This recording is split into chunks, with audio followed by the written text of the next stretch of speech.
Everyone, welcome to my YouTube channel. तो चलिए start करते हैं अपनी वीडियो। ये सीरीज़ कंटिन्यू चल रही थी तो इसे ही आगे बढ़ाते हैं। जो आपके एनटीएनेट जीआईसी लेक्चरर पीजीटी के लिए सोशियोलॉजी सब्जेक्ट है आपका, तो उसके लिए हेल्पफुल रहेंगी। और ये सीरीज़ चल ही रही है, साथ में मैं आपके जो जीआईसी लेक्चरर का जो भी सिलेबस है उसके अकॉर्डिंग वीडियोस प्रोवाइड कराती रहूँगी। तो आप चैनल से जुड़ जाइए और कंटिन्यू प्रिपरेशन करते रहिए। और कोई क्वेरी सजेशन हो तो कमेंट बॉक्स में मेंशन कर सकते हैं, ठीक है। चलिए तो स्टार्ट करते हैं अपनी वीडियो। क्वेश्चन नंबर है हमारा 109। आधुनिकीकरण की प्राविधिकीय परिभाषा किसने दी है? तो ये किसने दी है? आंसर हमारा है गुरनाल मिडाल। गुरनाल मिडाल ने आधुनिकीकरण की प्राविधिकीय परिभाषा दी है। आधुनिकता, उत्तर आधुनिकता एवं नवीन समाजशास्त्री सिद्धांत में इसमें इस क्वेश्चन को जो आंसर दिया गया है गुरनाल मिडाल, ये इसमें इंक्लूड है। यहाँ से ये क्वेश्चन लिया गया है, इसका आंसर फाइंड आउट किया गया है, ठीक है। चलिए विचारक, ये हम देखेंगे विधित और विचारक से रिलेटेड जो भी क्वेश्चन है वो स्वयं पर्याप्तता को सामाजिक व्यवस्था को परिभाषित करने वाली एक विशेषता कौन मानता है?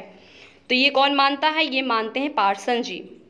आंसर हमारा सी राइट है। व्याख्या भी देख लेते हैं। तो व्याख्या है पार्सन्स द्वारा अपनी पुस्तक the structure of social action में। The structure of social action किसकी बुक है? पार्सन्स की। ये भी आपको याद रखनी है, काफ़ी इंपॉर्टेंट बुक है the structure of social action. Parsons के अनुसार सामाजिक प्रणाली वह प्रणाली है जिसमें व्यक्तियों को बहुलता हो तथा वे एक दूसरे से प्रत्यक्ष परोक्ष से अंतः क्रियात्मक रूप से जुड़े होते हैं। प्रत्येक सामाजिक प्रणाली परिवार, नातेदारी, राजनीतिक आदि अपने में पूर्ण होती है। ये स्वयं पर्याप्तता है, ठीक है। नेक्स्ट क्वेश्चन है सती एक अच्छा उदाहरण है किसका? आंसर हमारा है परार्थवादी आत्महत्या का। या आत्महत्या का सिद्धांत किसने दिया है? हमारे दुर्खिम जी ने। समूह के कल्याण के लिए स्वयं के प्राणों का बलिदान परार्थवादी आत्महत्या कहलाता है। जैसे सैनिक का अपने देश के लिए बलिदान करना, ये दोनों ही एग्जाम्पल जो हैं हमारे परार्थवादी आत्महत्या के अंतर्गत आते हैं। नेक्स्ट क्वेश्चन है, यह किसने कहा कि समाज इतिहास में हमारे कारावास की दीवार की तरह है?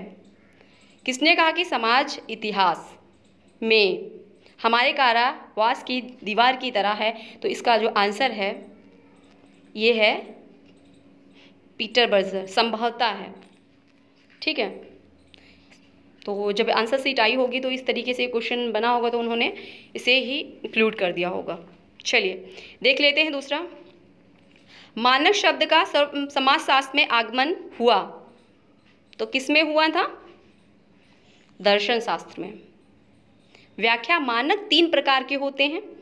एक होता है मूल्य, ठीक है, मूल्य होता है, लोकाचार होता है, लोक रीति होती है। नेक्स्ट क्वेश्चन है पार्सन्स ने संस्थाकरण को किस रूप में देखा है? ऑप्शन दिए हैं और कूट भी दिए हुए हैं, तो कूट भी देख लीजिए और ऑप्शन भी देख लीजिए। तो आंसर जो हमारा राइट है वो बताइए क्या राइट होगा पार्सन्स के अकॉर्डिंग? तो आंसर जो हमारा राइट है, एक व्यवस्था और एक प्रक्रिया। पार्सन्स ने संस्थाकरण को एक व्यवस्था के रूप में, एक प्रक्रिया के रूप में देखा है। आंसर हमारा बी राइट है, ठीक है। आंसर हमारा बी राइट, ठीक है। चलिए नेक्स्ट क्वेश्चन देखते हैं।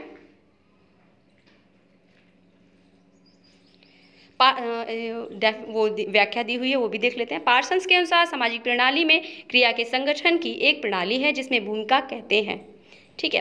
नेक्स्ट क्वेश्चन है सर्वश्रेष्ठ समाज वह समाज होता है जो व्यक्तियों पर न्यूनतम नियंत्रण रखता है। ये जो कॉन्सेप्ट है ये दिया है दुर्खिम जी ने। यह कथन दुर्खिम ने अपनी जो बुक लिखी थी डिवीज़न ऑफ लेबर उसमें दिया था।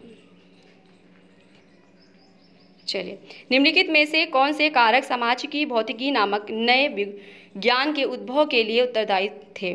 तो कौन थे? ऑप्शन दिया हुआ है, तो ऑप्शन के अकॉर्डिंग जो हमारा आंसर है ए औद्योगिक और फ्रांस की क्रांति, ठीक है। चलिए नेक्स्ट क्वेश्चन देखते हैं। औद्योगिक क्रांति ने तकनीकी परिवर्तन तथा राजनीतिक क्रांति से राजनीतिक परिवर्तन हुआ। इन्हीं परिवर्तनों के अध्ययन हेतु कांट ने सामाजिक भौतिकी की रचना की। सामाजिक भौतिकी किसे कहते हैं? सोशियोलॉजी को, और इसके अंतर्गत किया। चलिए नेक्स्ट क्वेश्चन देखते हैं। आप किसके नाम के साथ सामाजिक तथ्य को संबंधित करेंगे? तो ये बहुत इजी क्वेश्चन है। जो हमारे दुर्खिम जी हैं, इन्होंने सामाजिक तथ्य की बात की है। समाज को ही इन्होंने एक्चुअली अपने जो भी स्टडी जो भी किया है, सब समाज को महत्वता दी है और समाज को इन्होंने प्रमुख माना है, व्यक्ति को नहीं। सामाजिक तथ्य दो विशेषताएं होती है, बाह्यता और बाध्यता। अर्थात ये समाज के बाहर परंतु समाज पर बाध्यकारी होते हैं। नेक्स्ट क्वेश्चन है, आर्थिक व्यवस्था की उपव्यवस्था का प्रकार है। आंसर हमारा है बी, अनुकूलन। पार्सन्स के अनुसार आर्थिक व्यवस्था समाज में अनुकूलन लाती है या बाह्य और नेमिटिक नामक पूर्वापेक्षा है। चलिए नेक्स्ट क्वेश्चन देखते हैं। यह किसने कहा कि समाज अनिश्चित समृद्ध असमृद्ध सजातीयता से निश्चित समृद्ध विजातीयता की ओर जाता है? तो आंसर हमारा जो राइट होगा वो है स्पेंसर जी। इन्होंने अनिश्चित असमृद्धता सजातीयता से निश्चित समृद्धता विजातीयता की ओर ले जाता है, ऐसा कहा समाज को। ठीक है, स्पेंसर ने। स्पेंसर के अनुसार उद्विकास सरलता से जटिलता की ओर होता है। किसने कहा कि समाज स्वतः स्फूर्त है? ये किसने कहा है? ये कहा है दुर्खिम जी ने। दुर्खिम की स्वी जनरस की जो अवधारणा थी, उसके अनुसार समाज स्वतः स्फूर्त है और समाज में परिवर्तन स्वतः होता है। तो ये थे आज के हमारे MCQs। नेक्स्ट वीडियो में हम इसी तरह सीरीज कंटिन्यू चलाते रहेंगे, जिससे आपका रिवीजन भी होता रहे प्लस आपकी प्रिपरेशन भी कंटिन्यू बनी रहे, और कंटेंट वगैरह भी मैं प्रोवाइड कराती रहूँगी। तो सोच रही हूँ कि मैं जो भी इम्पोर्टेंट कंटेंट है जो GIC लेक्चरार से रिलेटेड, तो उसे भी मैं प्रोवाइड कराऊँ वीडियो इसी चैनल पे, ताकि आपकी प्रिपरेशन कंटेंट से भी बेसिस क्लियर होते रहे। क्योंकि ज़रूरी है, क्योंकि क्वेश्चन थोड़ा डीप से आते हैं, ऑप्शनल टाइप के आते हैं। ये तो थोड़ा इजीली सीधे क्वेश्चन है, अब तो पॉइंट आउट करके थोड़ा आते हैं, A B करके CD करके सीक्वेंस वाले। तो इसके लिए आपको प्रिपरेशन, उसकी अंडरस्टैंडिंग लेवल आपका अच्छा होना चाहिए किसी भी क्वेश्चन को पुट आउट करने का, अंडरस्टैंड करने का। तो इसलिए आप प्रिपरेशन बहुत अच्छे से करिए, ठीक है। तो ये तो डायरेक्ट क्वेश्चन है, PGT में इस तरीके से क्वेश्चन बन जाते हैं, लेकिन आपके NTA प्रिपरेशन कर रहे हो, इसमें क्वेश्चन थोड़ा हमारा हाई रहता है। हाई का मतलब है अंडरस्टैंडिंग लेवल पे आता है क्वेश्चन, और क्वेश्चन को घुमा के पूछ लेते हैं, और A B C D या A C ये करके, या बुक्स वगैरह राइट डाउन कर देते हैं और उसको सीक्वेंस में लगाना पड़ता है कि पहली बुक्स थिंक करने का लिखी, मतलब डेट सन भी दे दिया जाता है, और एक A B करके मतलब काखा करके हमें मैच करना होता है। इस तरीके से तो क्वेश्चन आते ही हैं और उसमें भी आते हैं। तो इस तरीके से काफ़ी क्वेश्चन अब पैटर्न जो है काफ़ी चेंज हो गया। तो तैयारी उसी हिसाब से करिए जिस हिसाब से पैटर्न चेंज है, हमें उसमें ही क्रैक करना है, ना कि पिछला वाला जैसे पीछे कर रहे हैं, तैयारी कर रहे हैं उस तरीके से तो थोड़ा दिक्कत हो गई। अब काफ़ी जब से नेट जो है NTA कराने लगी, पहले UGC कराती थी कंडक्ट, तो उसने एग्ज़ाम का जो पैटर्न है चेंज कर दिया। तो उसके लिए भी आप अपना प्रिपरेशन करते रहिए कि किस तरीके से क्वेश्चन आते हैं। इसके लिए आपको ज़रूर से ज़रूर आपको सॉल्व करने चाहिए प्रीवियस ईयर के क्वेश्चन पेपर, जिससे आपको क्वेश्चन किस तरीके से बनता है इस बारे में आपका माइंड जो है सेट हो जाए उसके।